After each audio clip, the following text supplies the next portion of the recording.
श्रीगुरुभ्यो नमः। हरिः ओम्।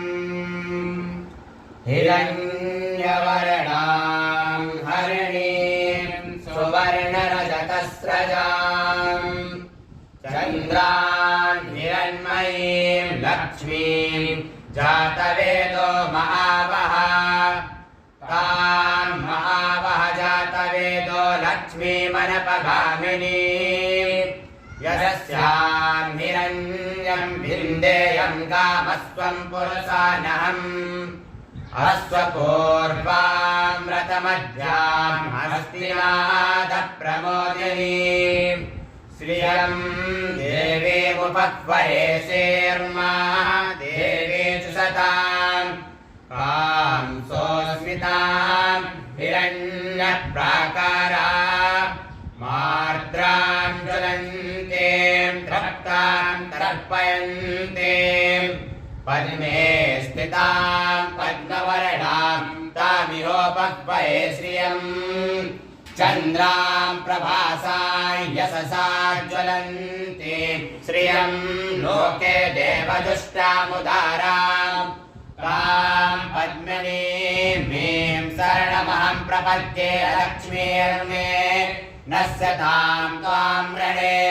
आदित्यवर्णे तपसोऽधिजातो वनस्पतिस्तव वृक्षोऽथ बिल्वः तस्य पदानि तपसा नुदन्तु माह्यान्तराळ्याश्च बाह्या अलक्ष्मीः।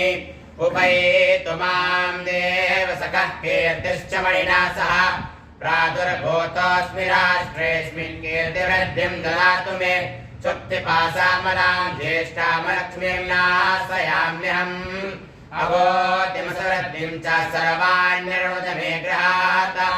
गन्धद्वारां दुराधरसां नित्यपुष्टान् करीषणीं ईश्वरीं सर्वभूतानां तामिहोपह्वये श्रियं मनसः काममाकोतिं वाचः सत्यमसीमहि वसूनां रूपमन्नस्य मयि श्रीश्रेतायसा कर्दमेन प्रजाभूता मयि सम्भव कर्दमः।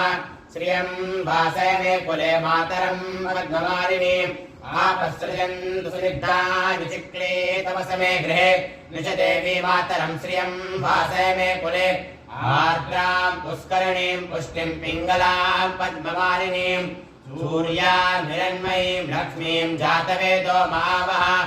आर्द्रां यःकरणीं यष्टिं सुवर्णां हेममालिनीं चन्द्रां हिरण्मयीं लक्ष्मीं जातवेदो महावः।